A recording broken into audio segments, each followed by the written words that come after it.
So how do you keep your employees happy? Welcome back to another video in this series in which we are covering, Josh and myself are covering the 100 myths of entrepreneurship versus the chainsaw. Josh, your book is taking off, and the entrepreneurs that were at the bootcamp that you recently conducted were raving about the myths as well as this video series. So if you're just joining us here for the first time, do consider subscribing. Click on the link below and also comment below. Take a look at some of the other comments from other entrepreneurs who are also growing their businesses, business owners like yourself, or maybe you're considering to grow your business. Stick on all the way to the end of the video. Josh and I are going through every single myth here, which will help you to overcome the odds. 96% of business owners fail, right, Josh? And so, Josh, tell us about this video in particular, about how to keep employees, happy. I know you have a specific phrase that you talk about benevolence.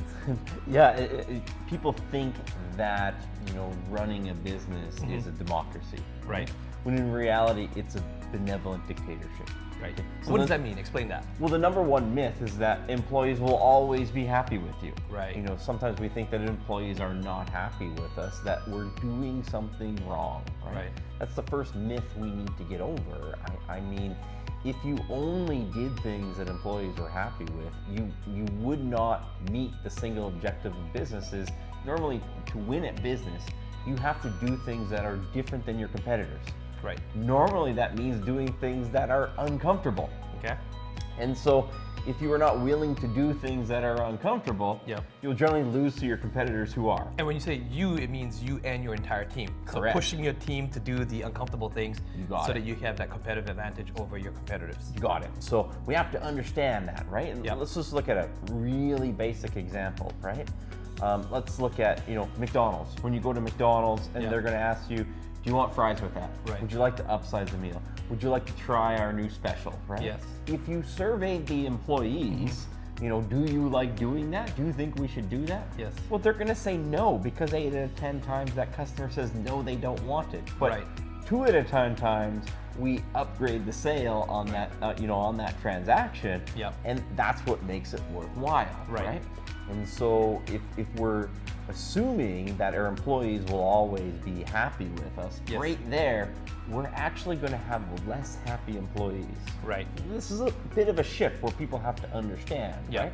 It's not about making your employees happy in every particular moment. Right. It's about making your employees happy over the long term, right? But you mentioned that in your chapter here that you said sometimes the employees are not going to fully see the long-term vision. Whereas you, the business owner, it's all about selling the vision and how that plays into the smaller things. In fact, you even quoted from Jocko Willing, it is paramount that senior leaders explain to their junior leaders and troops executing the mission how their role contributes to the big picture of success. Correct. So if you employed a democratic process in this, right? And you have, let's say you have a restaurant, right? Right. And over here we want to add a steak and a steak sauce. Okay? Yes. Someone over here wants to add a fancy salad and a vinaigrette, right?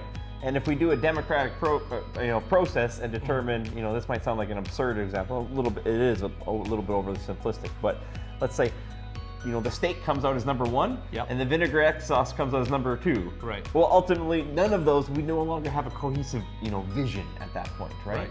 And so if we're simply just looking, asking employees, saying, what should we do on this situation? And what should we do on this situation? You're going to end up with an incoherent vision. Right. And the customers aren't going to buy that. Yeah. Right? In fact, I think I liked when I was reading here in your book where you talked about how if you were to give certain tasks, if you ask like 10 different things, you're ultimately going to get someone who's going to say they don't like it. And if you ask an employee to do 10 tasks, they will most certainly hate one of them. And similarly, if you ask 10 employees to do the same thing, one of them is going to think your strategy is faulty.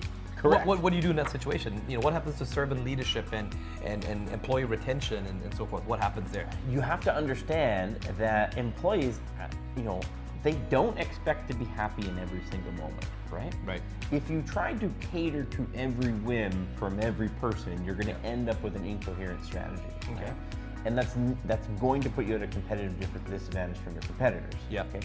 So what you have to do is you have to cast that vision. Okay. Now, if all of your employees hate all of the things that you're asking them to do all of the time, right, we probably have a different issue here, right? But if your goal is to eliminate that none of your employees, dislike anything that you're doing at any time, right? Now, those are the two extremes, right? And most people are actually operating from that extreme. The minute they get some negative feedback for an employee, it's ingrained right from an early age. Well, we should address that right away. Everyone should be happy all the time. It's like, that's not how it works, right? Yeah. I mean, let's look at the number one reason why an employee is going to stay with us is that they have a chance for career progression. Right. This is the single biggest reason. That's right. Why. Actually, can we review those 4 things that you always talk about? It's the career progression, or progression in their, to be able to move up somewhere. Yeah, they're going to stay because of career progression. Yeah. Okay. They're going to stay because of work-life balance. That's right. They're going to stay because of culture. Yeah. And pay is number 4. Yeah. It's number 4. It's in that order, too. It's in that order, right? So Josh, I mean, also in your book, right, those 4 things you mentioned, but then also in the chapter you said that you have to deal with emotions as well too. So you were saying that sometimes it's that judgment that maybe even the majority of people may not agree with your decision.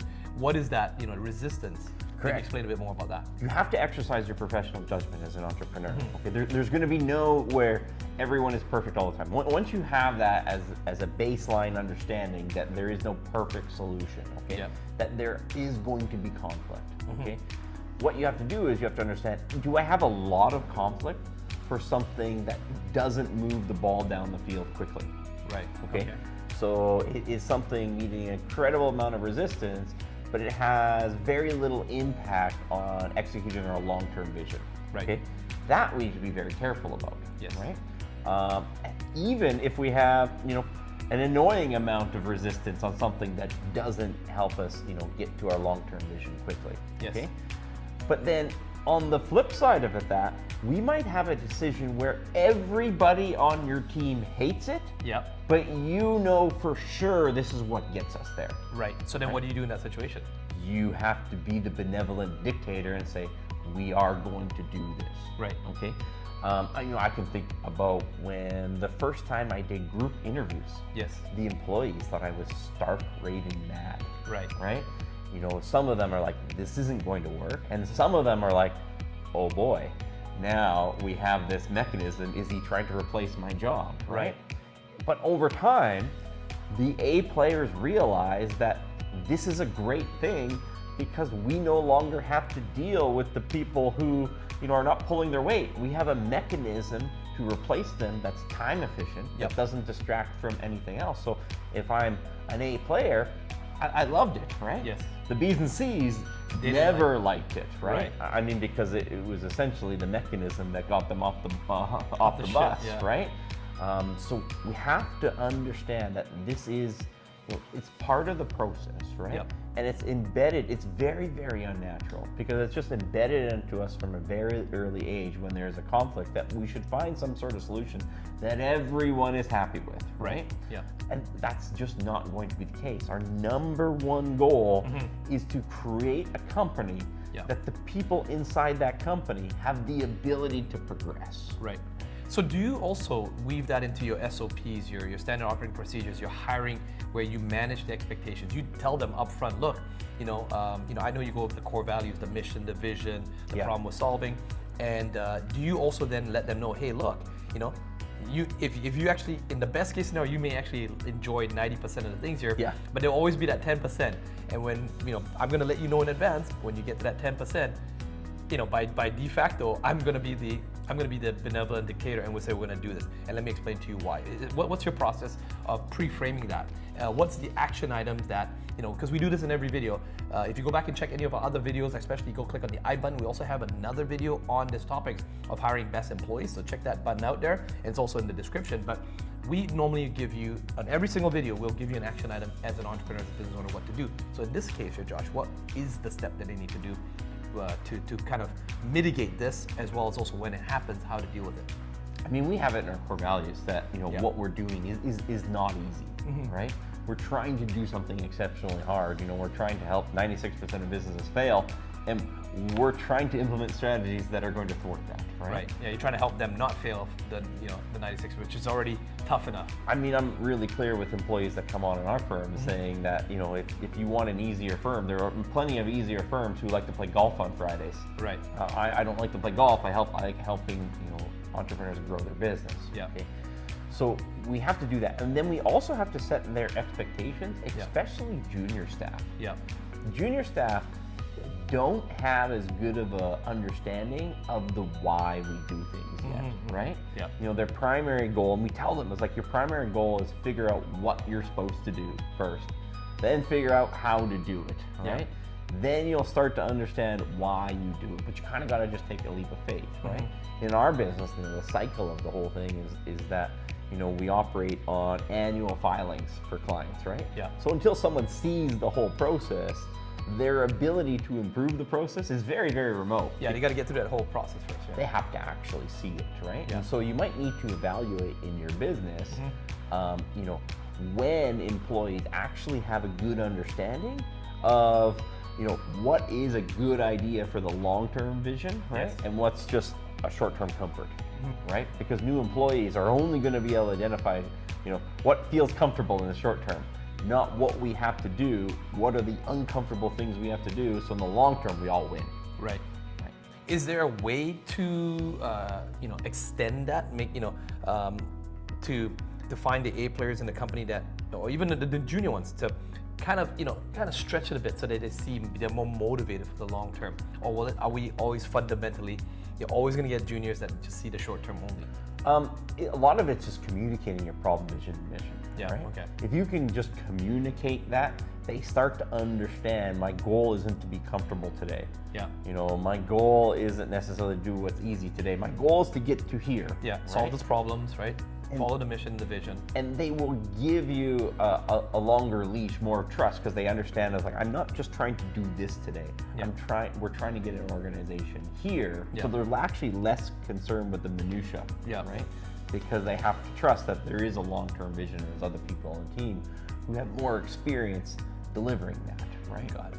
Well, if you enjoyed this video and you found it helpful, or maybe you have more questions and you want us to expand on this topic, do comment in the comments below. Josh and myself do come in there and personally answer those questions. And in fact, if your question's a great question, we may even make a future video on it and give you a shout out. Don't forget to hit the subscribe button, check out the other videos and the I button there, as well as in the description, and we'll see you in the next video.